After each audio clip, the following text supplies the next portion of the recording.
What's up, YouTube? Stocks by the numbers here. Wanted to dive in, wanted to do another quick analysis of another stock as per request. This is Ecolab, ticker symbol ECL, listed here on the New York Stock Exchange, chemicals company. Right now trading $173.75, down 44 cents, exactly 0.25% here on the day. As we see here, the stock is trading near the 52-week highs. They just reported earnings just recently. And, of course, as we see a couple of days ago, you got Davidson upgrading their price target 188 from 182, maintaining a buy. BMO 188 from 167. There you go, just off by about 10-15%. Maintains market perform rating somehow. That should be outperform. Morgan Stanley adjust Ecolab's price target. Look at it, from 175 to 145. Oh man, that is funny, man. That's what I mean. It goes back to the Twilio video. It's amazing how off these analysts could be, and no one says anything, no one raises a flag. So basically the company came out, beat earnings, and everybody increased their price target. But let's look at the numbers, let's look at the charts, and let's see exactly what's going on here. So we have a market cap of close to $50 billion. The company's paying a dividend yield of roughly 1.25%. The PE is north of 43 right now, which may be considered a little high. However, looking here at the last couple of quarters, the company has come in above analyst estimates on the EPS side for 3 of the last 4 quarters. Switching over here annually, though, you can see the company was well over $14.5 billion, and again, this was 2018, so technically it didn't even get rough yet. Then revenue pulls back to about $12.5 billion, with the profit margin increasing from 9.75% to north of 12%, and then, of course, 2020, rough year, revenue comes in sub 12 billion. And then after that, you can see up to 12.7 billion. Yes, they regained that profitability. And now in the following year, last year, 2022, revenue back slightly above 14 billion. So they have yet to regain this high that we saw in 2018 of 14.6 billion. Most companies that we've looked at have pretty much regained that same level they were at pre-pandemic. And again, this company was kind of struggling about 1.5 years, 2 years before the pandemic. So, we do have some positives, we do have some negatives, but we really got to dive into the company here. So again, we have a $50 billion market cap, and last year the company came in with a little over $14 billion, right? So they're trading about 3.5 times yearly revenue, which isn't too crazy of a multiple, right? Because I always say in the private sector, your company is worth about 2.5 times yearly revenue, and in the public sector, obviously you can bump up that multiple a little bit more, publicly traded stock. So, 3.5, even 4 times yearly revenue, understandable if the company is able to back it up, right?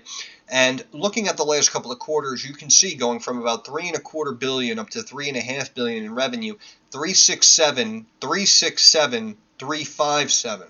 So it appears we may have hit this plateau here, and since then the company not only has slightly decreased the revenue brought in, but of course the profit margin has taken a little bit of a hit, going from 9.5% down to 7%, down to 6.5% as of last quarter. So the good news is, whenever you bought this company here over weeks, months, or a year ago, you are technically up. And of course, looking at the forecast here, you can see $179 here. We have one sell rating here, price target down at 163. However, overall, you can see, look, 13 analysts putting a hold on it. That, just to let you know, means they have no idea what's going to happen. You have 2 people coming out saying to buy it, 9 people saying it's a strong buy. So a little bit of mixed reactions here, mixed analyses across the board here. Could go as high as 195, could go as low as 163. However, looking at the forecast here, you can see that, first of all, if we switch over here annually, the company last year, 2022, was the first time really since 2018, barely beating estimates, that this company has come in above analyst expectations on the EPS side. So annually, you can say the company has seriously been struggling, and even here on the revenue side as well, showing 2017 as the only year that they really came in above analyst expectations on the revenue side. Now, switching over here to future forecasts, you can see For 2023, this year, they're estimating 15.3 billion, which again would be above the highs that we saw that the company was bringing in back in 18 and back in 2019. So that obviously, if that works out, that would be good. And in my eyes, that's what the company needs to do to really get back on track. Because again, these forecasts look great here. 24, 16 billion, 2025, almost 17 billion. And again, the EPS slowly climbing with it here. Now it's sitting at about 4.5. For this year, they're estimating about $5 a share. 2024, almost 6. 2025, 6.5 per share. So they are estimating bigger and better things for this company moving forward. But now what the company has to do is actually perform and bring in said numbers. Otherwise, these projections, these forecasts, again, really don't mean anything unless the company can back it up. I mean, every company wants to go, yeah, we're making 100 million this year. We want to make 2.2 billion by 2 years from now. Yeah, that's a great projection. But 2 years from now, if you're only up to 500 million in revenue, guess what? You missed your mark by over $1.5 billion. Your company sucks, and everyone and their brother is going to start jumping ship, and no one's going to want to own shares of your stock. And that's what you see with a lot of other companies who just come out with these piss poor performances. But again, over the years, we've went down going into pandemic, and then of course we're in the slight rebound here, even though profitability is not as high as it was pre-pandemic. You could see here almost 10%, over 12% profit margin, and the last couple of years sub 9% and now sub 8% profit margin. So less and less profitable. Again, this is looking over estimates of the last 4 years, and you can see missing 4 years in a row on the revenue side, missing 3 of the last 4 years on the EPS side. I do like that the company consistently increases their dividend, going from $1.69 a share up to 85, 189, 195, now over $2 per share, yielding about 1.4%, we'll call it. But again, with negatives, there are positives, and vice versa. With positives, there are negatives. And the one negative I'm seeing is the debt really slowly pulled back here from a little over $7 billion to $6.82 billion, and has since jumped up to $7.916 billion, and slightly pulled back here, still above $9 billion. So that, in my opinion, is a little bit of a red flag. However, just like I said in my previous video talking about B2 Gold Corporation, BTG, the way the financial system works is, money is debt, debt is money, and that's why usually no matter how healthy a company is, they'll always have debt on their balance sheet. Plus, it also, in a way, kind of wards off people potentially trying to, buy out or do a hostile takeover of your stock as well, if you keep some debt on your balance sheet. Because if your balance sheet looks absolutely squeaky clean, that also makes you a more prime target as well. So that's why, there are multiple reasons as to why these companies keep debt on their balance sheets.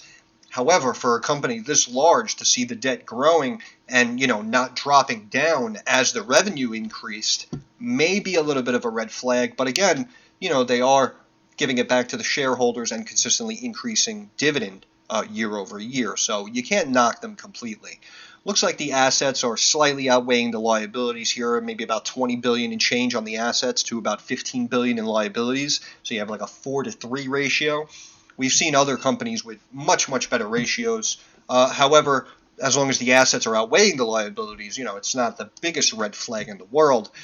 We looked at the revenue again, bouncing around. Cost of goods sold has jumped up here to almost 9 billion as of right now. However, still making some nice profit here, and the operating expenses are not outweighing the profit, which is yielding positive operating income, as we see here, about 1.7 billion.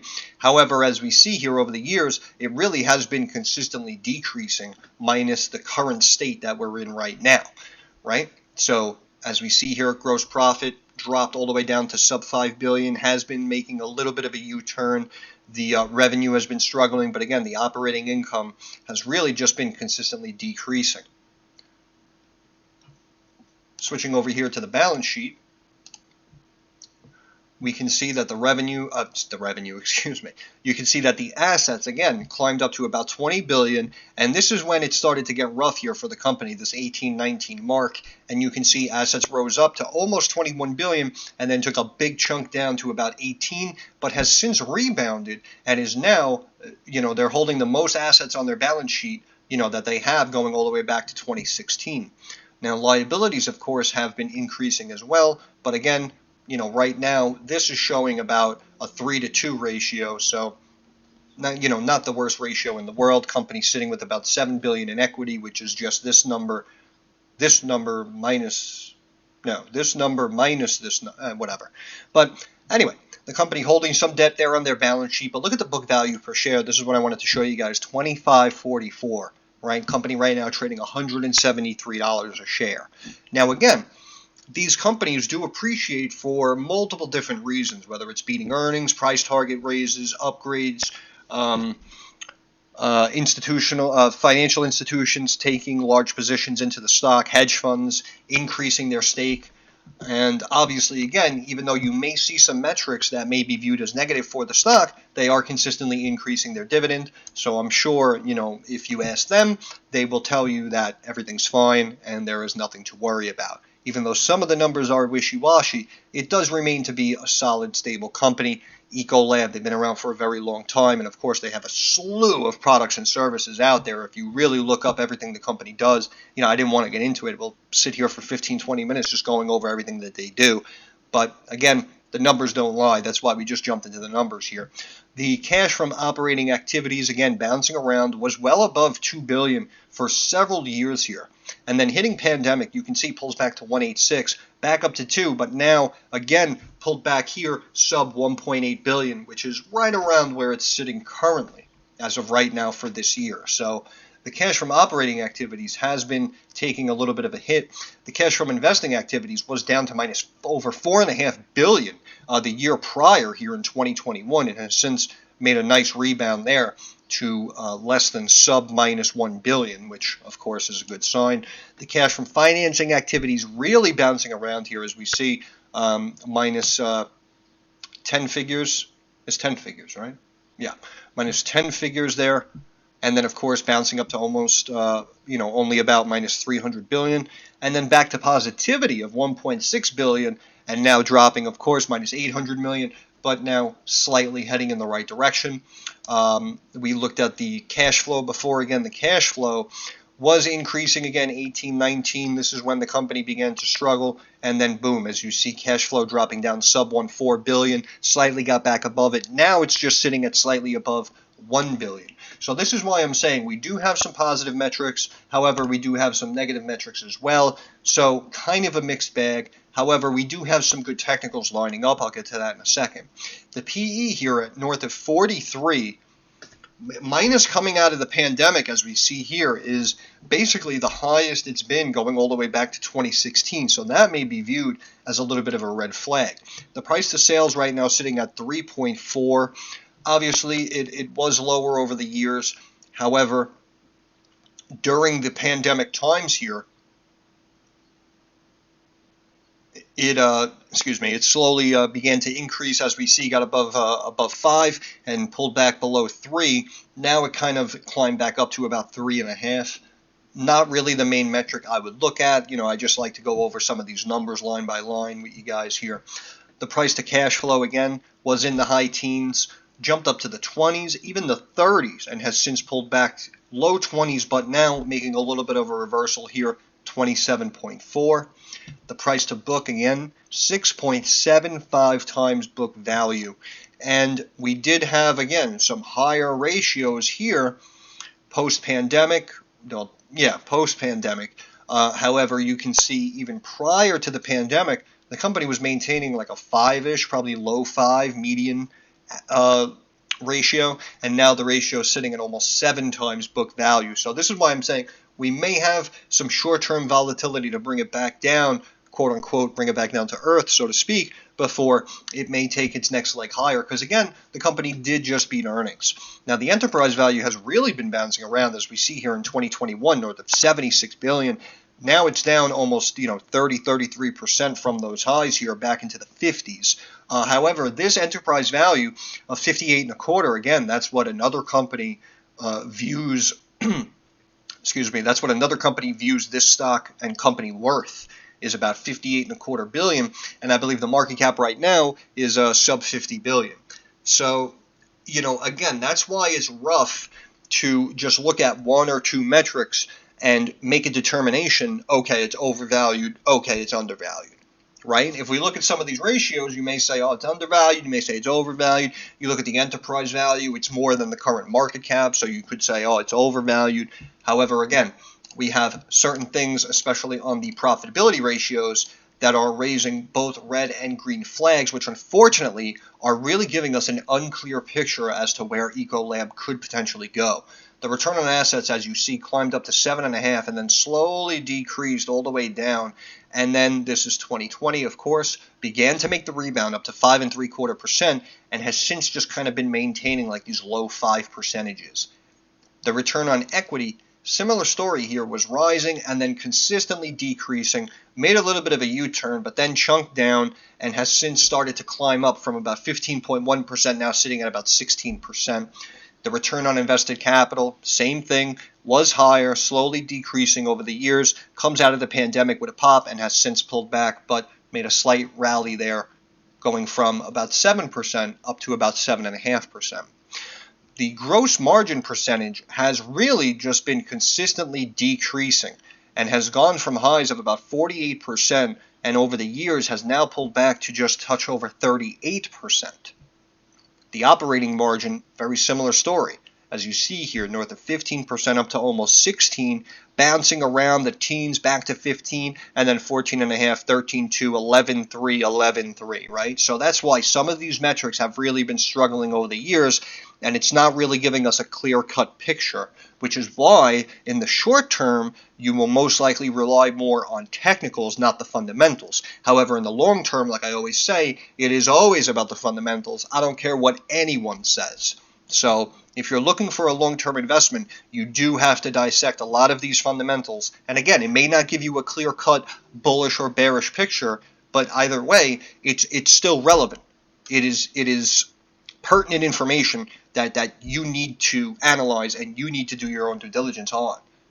But of course, if you want me to do it for you, I guess we could do that too.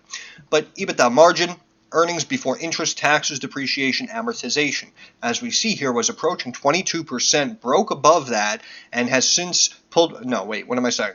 I'm sorry, I was looking at the other line. But was above 22%, pulled back sub 20, got back above 20, maintained that, pulled back, slight sub 20, now sub 18, and has since dropped slightly from the year prior. The net margin percentages, we looked at this before, climbed up to 9, almost 11%, pulled back sub 10, broke above 11, and then 8.2, 8.8, 7.6, now 6.5. So they are struggling a little bit on the profitability side. Looking at the inventory turnover as well, you can see, look, going back several years here before it really got rough for the company, inventory turnover over 5.5, 5.75, 6.5, obviously since pulled back here, got back above 5, but now it's sitting at 5.4 when it was 5.5, 5.7, 6.5, right? So that could potentially be a red flag for the company. However, on the flip side, you look at the asset turnover, again, we'll just go over this. Asset turnover can be measured, can be used to measure the effectiveness of which a company uses assets to generate income. The higher it is, the more efficient the company is, since higher ratios mean the company generates more income per dollar of assets, and inversely, obviously, if it's lower, it's shittier. And the asset turnover, as we see here, was above and basically kind of hanging out at about that 0.7 mark, took a drop down to 0.6, and has since been climbing 6.5, 6.6, 6.8. Right? So the company could be struggling on the inventory side. However, really generating, technically, according to this description, generating more per dollar of assets over the last couple of years. So this is what I'm saying. We have some positives, we have some negatives. But remember, if the company closed its doors and had to liquidate everything, the book value is, what did we say, like $25 a share. So you could always have room to really drop down and sell off. The dividends, again, as we showed, started out in the low ones, above 1.5. The dividends have now been climbing here to the high ones, and as of 2022, the company is paying over $2 a share for you to own the stock. Obviously, this is a very low yield because the stock is trading at a very high value. However, getting paid a dividend to own shares of a company is never really a bad thing, especially if over the years any volatile pullbacks that can happen could potentially be outweighed by growing revenue, beating earnings, and of course if the dividend being paid is outweighing any pullbacks, then obviously you're made in the shade. However, of course, yielding only about 1.4%. So the dividend is just a little cherry on top here because it really all comes back to the actual health of the business. And again, the EPS has been struggling. They do have big forecasts moving forward over the next couple of years, but I wouldn't load the boat just because it's a brand name company that we feel isn't going anywhere. I would potentially wait for a little bit of a better entry, because I do feel it could pull back from the 170 and change level. Even if it goes up before it goes down, obviously, why buy it at 170, 180 if we could potentially get in at, in the 140s or the 150s? But looking over here, sector by sector and, by country, you can see for the most part, it has been increasing year over year. Slight pullback here in the corporate sector. And switching over here, looking at the countries, you can see they had a big pullback here, but again, this was pandemic time here. And of course, they almost hit about 8 billion and have since rebounded up to about 7.5 billion. So, we've seen worse. The market in Europe, again, dipped down to about 265 billion and has since climbed up to almost 3 billion. Now, that is the most going all the way back to 2016. That is the most business and revenue that they have generated coming out of Europe. So that's what I'm saying. We have some good things and we have some bad things. Something like the Asia Pacific market, as we see, dipped down to sub 1.1 billion, now back up to 122, but was a little bit higher back in 18 and 19, right? So this is why you're not seeing consistent, steady growth. And that's why when you see consistent, steady growth year over year, quarter over quarter, those stocks are taken to the moon, and a lot of people can't understand why. And that's because, again, the more consistent that a company can increase its business, increase its footprint, and increase its revenue and its profitability, obviously the higher and higher multiples that these stocks are going to trade in.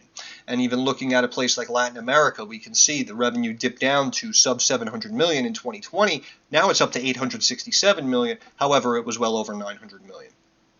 But then, of course, you have areas like Greater China, which have really just been consistently increasing and obviously increased coming right out of the pandemic. So, again, some good things, some bad things. Look at the Canadian market getting smacked down by about 33%. Was in the high 600 millions, almost 700 million. Now it's sitting at about 400 million. So, that, again, you do have some positives. You do have some negatives. But I did want to say this. Looking at the daily chart, you can see the bottom fib level here, 173.75. The company closed right at that mark. So that is technically a good sign. However, the one bad sign is here in the last few minutes, the stock pulled back and is now below this 20-day simple moving average. So that's why I'm saying could get a little rocky before it gets better. However, I wanted to pull up a one-year chart and just back out here for you guys because, again, this was basically a rising wedge that formed going back to earnings of November of last year. So we're talking about 6-7 months ago. And if you draw out those trend lines, you can see on the top and bottom, we are forming this rising wedge here, which technically is a bearish pattern. The one thing that worked out for this company as to why they didn't crater it down is because right at the apex of the rising wedge, the company posted earnings. And as we see here, the company comes in above estimates on the EPS side and, of course, almost 100 million more on the revenue side. So, of course, that is good news. So they bring the company up. They do not break them down regardless of the technicals. But more importantly, I want to show you that, see, going back here to about right after the ball dropped for last year in 22, you can see a big gap down here from this looks like the 211 level, dropped all the way down here and opened at 202.5, as we see here. And then, of course, we have another gap down from this level of about like 194, maybe the high 193s, right? So I drew those circles for you guys to show you the double gap down that we experienced and have technically not filled those gaps. And of course, according to technical analysis, our little rules is that gaps always fill technically. So if these gaps are going to fill, it is only a matter of time before this company does get back up to $200+ a share. However, in the short term, see like this first gap up here of about like 194 and change, I do think that's possible. However, again, here in the short term, the company is dealing with, again, the 20-day simple moving average that I showed. And also, here on the 1 day, you can see there are a lot of fib levels here, and this is why the stock really, in my opinion, has been bouncing around in the last day or so, is because it's really fighting these fib levels to, try to break out and go to the next level. That was on the 1 day chart. Look at the 5-day chart. 173.79, 173.88, 174.12, right? And you can see the tightening taking place right around these fib levels. If we back it up 1 month, look, we technically closed right at the 20-day simple moving average, right around there. But again, you have 173.74 fib level, 174.39 fib level. So, any way you look at it, there is a lot of price action taking place here, right around this level here. This is what, the 6-month chart I pulled up? Oh, no, wait. The 3-month chart again, you can see 174.49, and you can see, look at the multiple rejections that took place at that fib level. So, pulling out to the 6-month chart again, you can see, look, the high fib of 175.67. It slightly broke up above that, got to 176.13, and then that's where it rejected and continued to tighten up here in between the 2nd and 3rd fib level, 173.46 and 174.26. So the company is really fighting to see where it's going to go from here. And in the longer term here, well, this is a year-to-date chart, but you can see top fib 174.91, pull out a 1-year chart, 174.91. And according to the 5-year chart, obviously has broken above the fib levels, which technically should bring us here to these gap fills. And on the all chart, though, you can see how much higher this was going back to 2020 and 2021, and then, of course, completely cratered down here to $131 a share, but has since been rising and just recently reclaimed that 20-day simple moving average on the all chart, but of course rejected and is now closed here at 173.75. This bottom fib level is showing 181.25. So that's why I'm saying, it could really fight, it could bounce around, it could even remain flat for a couple of weeks, but overall, I do think it is only a matter of time before it climbs up and fills those gaps there on the technical side as well. Because again, the fundamentals, some metrics were positive, some were negative, but if we just want to go and look at the technicals and we want to push the numbers to the side, just assuming that the company will overall, remain healthy and continue to slowly grow over the years, then we have to go over, and now we have to determine where it could go looking at the technicals. And again, looking at some metrics, of course, they could sell the stock off and start to bring it down into the 160s and the 150s. However, on the flip side, we did have the double gap down at roughly 211 and what I say, like $194 a share. So chances are, based on what I'm seeing here over the last couple of months, and of course they just beat earnings with the technical analysis of the gap down, technically the stock should slowly get back up to about $190 a share. Looking here on the daily on stock charts, you can see the stock has basically flattened out over the last couple of days here. And of course, the RSI hit that benchmark of about 70, but has since been staying above about 60. So this is why this is a company that I don't think right now is viewed as overbought and could potentially climb up, again, a couple of dollars, potentially up to this top Bollinger Band here of 178 before they reject it and, bring it back down and potentially cross that MACD. Because this right here, this MACD on the daily, doesn't look too hot here. However, it is still staying above the red line. So you could see some continued climbing happening here in the next couple of days, or potentially even next couple of weeks here. On the weekly, you can see, even though the RSI has been climbing off these lows going back to last November, and the company has been on a tear. I mean, look at that MACD just beelining straight up. Some people may say it is now a little too high and should pull back here. However, the RSI, again, going from these lows of, we'll call it about 35, now it's sitting only at 61.6 on the weekly chart. So that's why there is a lot more room for growth. This top Bollinger Band here of 177 is doable. And of course, this 200-day moving average, random motorcycle going by, this, okay. You can see also this 200-day moving average of 186.64. You know, this is what I'm saying. It took a while. They chunked it down too. They gapped it down below this moving average and have since been keeping it down. However, of course, the company last couple of quarters, I believe, have been pretty decent here. Let's just double check here. Beat on the top. Okay, slight miss on the revenue side. Slight miss on the EPS side. Double beat. Slight miss on the EPS side. You know, so that's what I mean. Like, on one hand, the company is kind of struggling, but on the other hand, the company is kind of doing well. So this is why I'm saying, right here, I guess I would be more bullish than bearish, especially here in the short term. But again, you know, only time will tell. Only time will tell. I've looked at stocks that I feel should be up 200 or 300% from where they are, and they've remained flat, or Wall Street took them down. We looked at other stocks that we felt were tremendously overvalued and have these multi-billion-dollar market caps when they're barely bringing in any, if any, revenue, and these companies continue to maintain their value or even appreciate in value.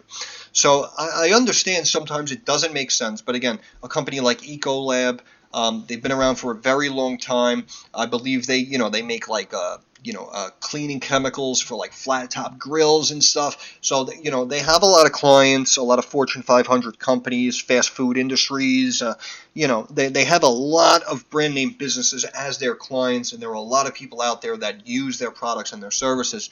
And again, the numbers do kind of look wishy-washy, but they are coming off a good beat here. They do consistently keep increasing their dividend year over year. And again, on the technical side, we do have a double gap down. So that's why, even if it fills this gap here, 194, high 193s, and then kind of rejects and pulls back into the 170s and 60s, understandable.